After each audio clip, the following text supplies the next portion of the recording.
Allopathy medicine சாப்பிட்டு தான் எனக்கு இப்படி ஆயிடுச்சு. என் மைண்டுக்குள்ள ஒரு ஸ்ட்ராங்கான விஷயம். நான் மெடிசன் ஸ்டாப் பண்ணிட்டேன். என்ன ஆனாலும் பரவாயில்ல, எனக்கு பேரியாட்டிக் சர்ஜரி பண்ணணும்னு சொன்னாங்க. I will not go to bariatric surgery because எனக்கு ஒரு சர்ஜரி என் உடம்புல பண்ணக்கூடாது. வாட் எவர் என்னன்னாலும் பார்த்துக்கலாம் அப்படின்ட்டு ஒரு தைரியத்தில் நான் இருந்துட்டேன். நிறைய சப்ளிமெண்ட்ஸ் நான் ரிசர்ச் பண்ணேன், நிறைய சாப்பிடுவேன். பட் ஏதாவது ஒரு சைடு எஃபெக்ட் எனக்கு வரும். அந்த சப்ளிமெண்ட்டில் இருக்க ஸ்வீட்னஸ் எனக்கு சோரியாசிஸ் அதிகமாகிடும். அப்படி இல்லைன்னா டயாபெட்டிக்ஸ் ஸ்டார்டிங் ஸ்டேஜ் இந்த மாதிரி சொல்லிக்கிட்டே போகலாம். விக்டர்ஸ் எடுக்க முன்னாடி படிப்பு எனக்கு எப்படி இருக்குது அப்படின்னு பார்த்தீங்கன்னா, கிளினிக்கல் இன்சோம்னியா, தூக்கம் இல்லாமல் யாரெல்லாம் கஷ்டப்படுறீங்க? தயவு செய்து போர் வராது சாப்பிடுங்க.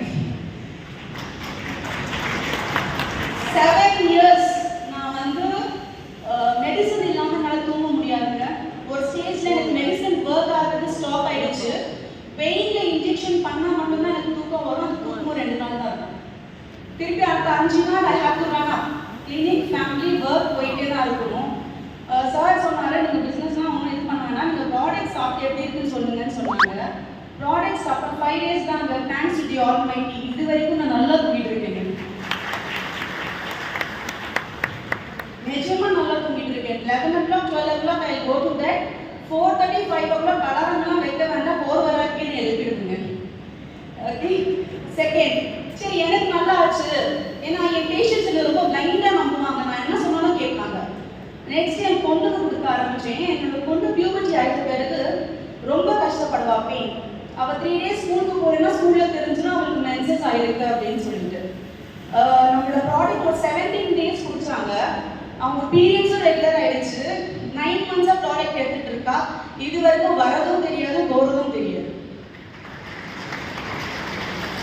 ஸோ இன்னொரு நிறைய டெஸ்டிமனிஸ் நான் சொல்லிட்டே போனால், என் பேஷண்ட்ஸ் இது வரைக்கும் நான் கொடுத்து ஒருத்தவங்க கூட நெகட்டிவ் ரிசல்ட் சொன்னது கிடையாதுங்க.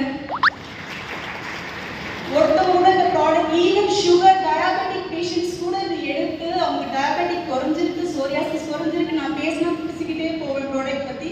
Because product is doing wonderful in our body. நம்மளோட உடம்புல வந்து என்ன தேவை அது எடுக்குது, என்ன வேண்டாம் அதை தூக்கி போட்டுடுறது. அடுத்து நமக்கு கிடைச்சிருக்க பெரிய வரப்பிரசாதம் என்னன்னு பார்த்தீங்கன்னா ஸ்டெம்பி. தயவு செஞ்சு யாரும் ஸ்டெம்பி ட்ரை பண்ணிட்டீங்க. மார்னிங் ஸ்டெம்பி, நைட் ஒராக்கு. This is the medication what I am following so far. So என்னோட ஹம்பிள் ரெக்வெஸ்ட், கண்டிப்பாக விமென்ஸ் இந்த ப்ராடக்ட் எடுக்கணும். ஏன்னா இந்த டாப்பிக்கை பற்றி நான் பேசணும்னா நிறைய விஷயங்கள் இருக்குது பேசுறதுக்கு. பெண்களுக்கு ரொம்ப ரொம்ப ரொம்ப முக்கியமாக நம்மளோட கோர் ஒராக்கு அண்ட் ஸ்டெம்பி தேவைப்படுது. தயவு செய்து இந்த நிமிஷம் எல்லாரும் முடிவு பண்ணுங்க. உங்கள் ஃபேமிலியில் உங்கள் ஃப்ரெண்ட்ஸ்க்கு ஏதாவது கிஃப்ட் பண்ணணும்னு நீங்கள் நினச்சிங்கன்னா தயவு செய்து நம்மளோட ப்ராடக்டை கிஃப்ட் பண்ணுங்க. ஏன் நான் சொல்கிறேன் அப்படின்னா, வித்தின் 1 month அவங்க உங்ககிட்ட வந்து சொல்கிற விஷயமே வேற மாதிரி இருக்கும். It's a blessing. எல்லாருமே சொல்கிறாங்க ப்ராடக்ட் வேர் நான் ஆட் பண்ணிக்கிறேன், இட்ஸ் அ பிளெஸிங்.